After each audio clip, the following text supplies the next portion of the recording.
गांव का माहौल शाम के समय बहुत शांत था। बुजुर्ग आग के पास बैठे बच्चों को जंगल के बीच स्थित शैतानी झरने की कहानियां सुना रहे थे। बच्चे भयभीत होकर उन कहानियों को सुनते और उनकी आंखों में डर साफ दिखता। विशाल, जो एक निडर और उत्साही युवक था, उन कहानियों को सुनकर सोचने लगा कि क्या वास्तव में झरना इतना भयानक है जितना लोग कहते हैं। उसने अपने दोस्तों से कहा, मुझे सच का पता लगाना है। विशाल अपने दोस्तों रमेश और रोहित से मिला। उसने अपनी योजना बताई कि वे अगले दिन झरने के पास जाकर उसकी सच्चाई जानने का प्रयास करेंगे। रमेश थोड़ा घबराया हुआ था, जबकि रोहित उत्सुकता से तैयार हो गया। अगले दिन तीनों दोस्तों ने जरूरत के सामान जैसे टॉर्च, खाने पीने का सामान और एक छोटी कुल्हाड़ी साथ ली। वे जंगल की ओर चल पड़े। गांव के कुछ लोग उन्हें जाते देख रहे थे, लेकिन किसी ने उन्हें रोकने की हिम्मत नहीं की। जंगल में प्रवेश करते ही हवा की सरसराहट और पेड़ों की खड़खड़ाहट ने माहौल को रहस्यमय बना दिया। पक्षियों की आवाजें और सरसराते पत्ते ऐसा आभास दे रहे थे मानो जंगल जीवित हो। चलते चलते उन्हें पेड़ों की छाल पर अजीब निशान दिखाई दिए। ये निशान ऐसे थे जैसे किसी ने तेज नाखूनों से खरोंचकर बनाए हों। रोहित ने कहा, ये क्या है? यहाँ कोई जंगली जानवर है? अचानक एक उल्लू ने जोर से आवाज की, जिससे तीनों चौंक गए। रमेश ने कहा, हमें वापस चलना चाहिए। यह जगह अजीब है, पर विशाल ने उसे शांत रहने को कहा। जैसे ही वे झरने के पास पहुंचे, उन्होंने उसकी पहली झलक देखी। वह झरना सुंदर तो था, पर उसकी आवाज गहरी और भयानक थी। आसपास घना अंधेरा हो रहा था। झरने के पास अचानक ठंडक बढ़ गई। रमेश को महसूस हुआ कि कोई उनकी तरफ देख रहा है।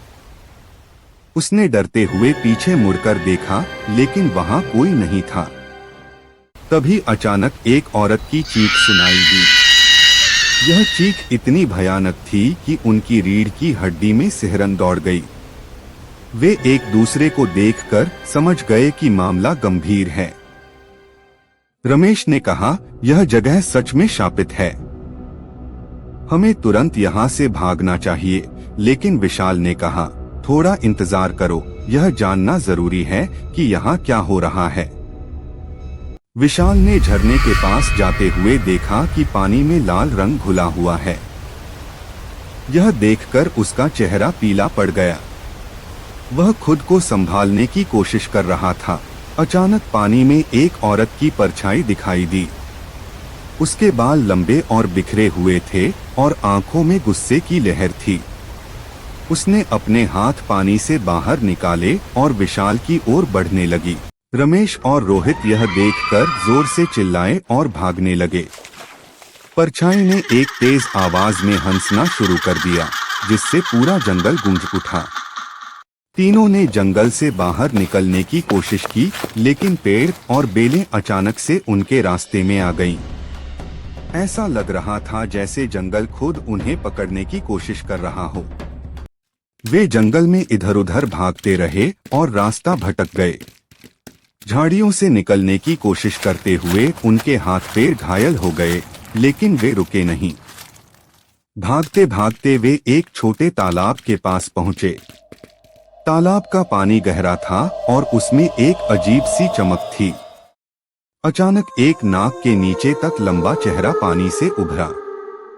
रमेश को अपने पैर में कुछ महसूस हुआ। जब उसने नीचे देखा तो वह एक हड्डी के हाथ जैसा कुछ था जो उसे पकड़ने की कोशिश कर रहा था।